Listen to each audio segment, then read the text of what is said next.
don't have an anger problem, you have a grief problem. And nobody ever taught you how to grieve, so the grief did the only thing it could.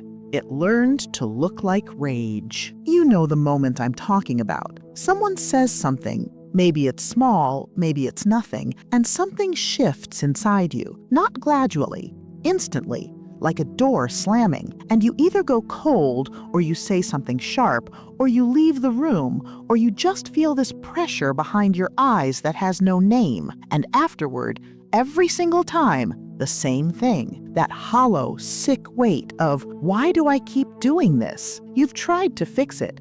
You've breathed through it, counted to 10, read the books, sat in the therapy chair and talked about your triggers until you could describe them perfectly in clinical language. And the anger still comes. Not always, but it comes. And the worst part isn't the anger. The worst part is what it costs you. The look on someone's face right after. The slow way trust erodes when people start walking on eggshells. The way you start walking on eggshells around yourself. Because somewhere underneath the anger, there's something you can't quite reach. Something that feels like it's been there longer than the anger. Something older. And here's what nobody tells you about why it keeps happening. The anger isn't the wound. The anger is what grew over the wound to protect it. You believe your anger is the problem, and you've been working on it, genuinely working on it, because you know the damage it does to the people you love, to yourself. But you also know this: you feel things deeply,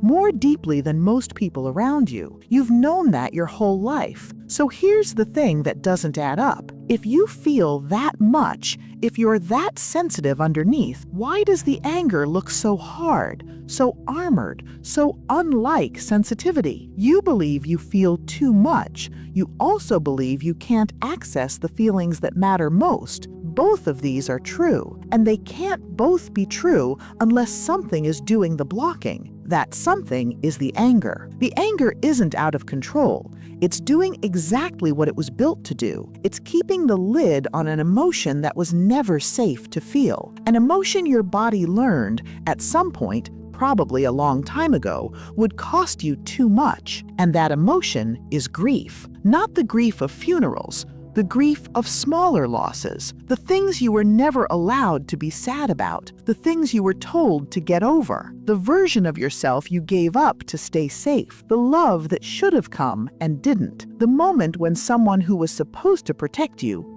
didn't. You couldn't cry then, so your nervous system found another way to move the energy. It learned to be angry instead. By the end of this video, you won't just have a new coping strategy. You'll understand, maybe for the first time, why the anger was never the enemy. And once you see that, you'll stop fighting yourself, and you'll start listening instead. There's one thing people with deep-rooted anger almost always do the moment they start to feel something real, and it's the exact thing that sends the anger back underground. I'll come back to it in a few minutes. Here's what we understand about anger and grief from decades of trauma research. Anger and grief are not opposites. They're siblings. They move through the body the same way, as energy that needs release. The difference is this: grief requires vulnerability. It requires the body to open. Anger requires armor. It requires the body to close and push outward. If you grew up in an environment,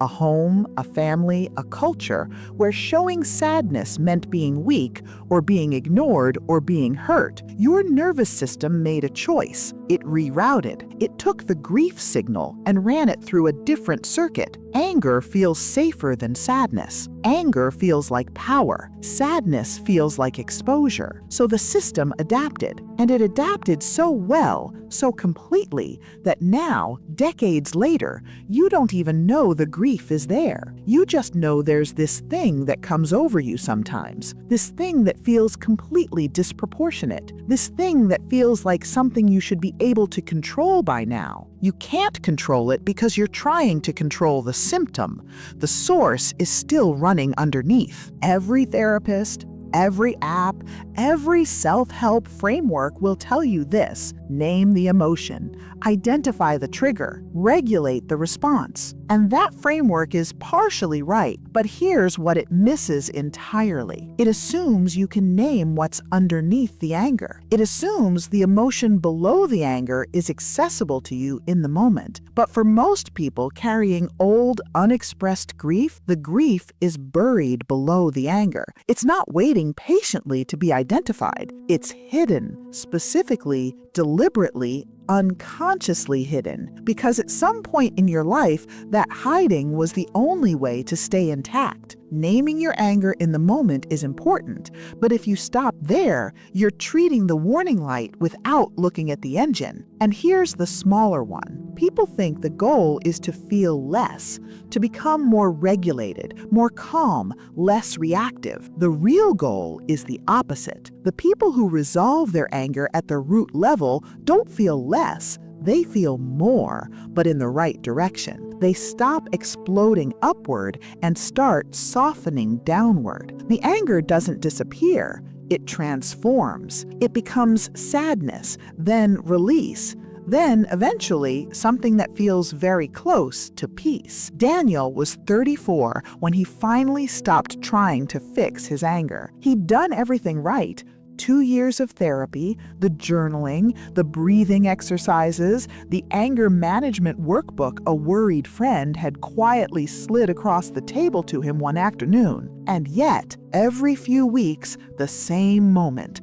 His girlfriend would leave a dish in the sink or speak in a certain tone, and something would detonate. Something bigger than the moment deserved, always followed by that hollow, sick weight of, why do I keep doing this? One evening she mentioned, almost in passing, that his father had called. Daniel didn't get angry. He walked to the back porch, sat on the steps in the dark, and cried. Not for a few minutes, for a long time. He couldn't explain why. His therapist asked him later, what do you think the anger was doing all those years before the tears showed up? Daniel sat with that question for a week. Then he said, I think it was keeping me from doing exactly that. His father had been emotionally unavailable his entire childhood. Not cruel, just absent in the way that leaves a specific kind of wound.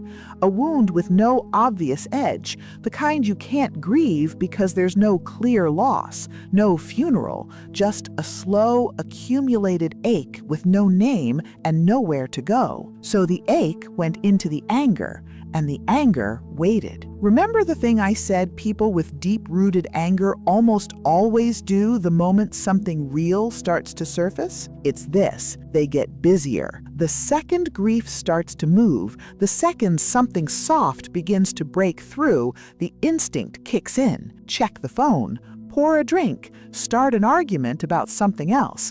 Do anything that moves the energy back into anger or numbness, because grief, when it finally starts to come, doesn't feel like relief. It feels like danger. It feels like the floor giving out. The brain doesn't know the difference between emotional vulnerability and physical threat. It responds to both the same way. Close the system, armor up, get angry or get numb. This is why so many people describe doing deep inner work and still feeling stuck. They get close, they can feel the edge of something real, and then, without meaning to, they redirect. The redirection is the last line of defense of a very old protection system. And the protection system worked once. It kept you intact at a time when you couldn't afford to fall apart. But you're not in that moment anymore, and the system hasn't been updated. Here's the thing about that protection system. You can't argue it into retirement. You can't logic your way past it. You can only do one thing. You have to thank it sincerely for what it did, and then tell it slowly that you don't need it the same way anymore. This isn't metaphor. This is literally how trauma resolution works at the neurological level. The threat response doesn't respond to override. It responds to safety signals. And the most powerful safety signal you can give your own nervous system is acknowledgement. I see you. You protected me. I've got it from here. Your anger is not a flaw in your character. It is the loyalty of a child who had no other way to survive. It is what love looks like when love was taught that it was dangerous. It is grief, armored. And the grief underneath it, that grief is not weakness. It is the most honest part of you. It has been waiting patiently for decades for the moment you were safe enough to finally let it breathe. You're safe enough now. Step 1. Stop trying to fix the anger in the moment. When the anger rises, don't immediately regulate. Give yourself 30 seconds to ask one question. What would I be feeling right now if anger wasn't available? You don't need to answer it fully.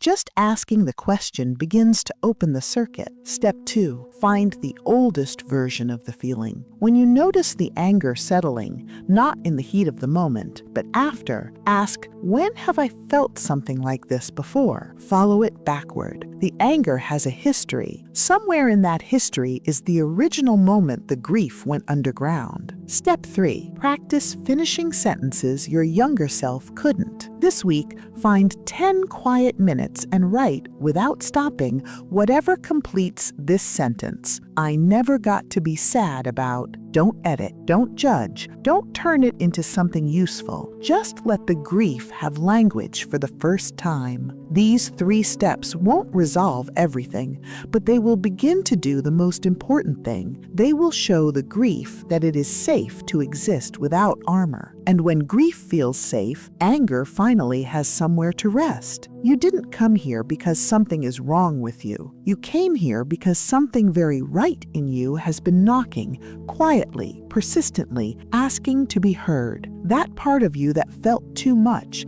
that exploded when it shouldn't, that couldn't explain itself, that part was never broken. It was buried. You were never out of control. You were protecting something precious under the only armor you had. And now you know what's underneath. You were never someone with an anger problem. You were someone with a grief that hadn't been given a name yet. Now it has one. If something here reached you, stay. There's more where this came from.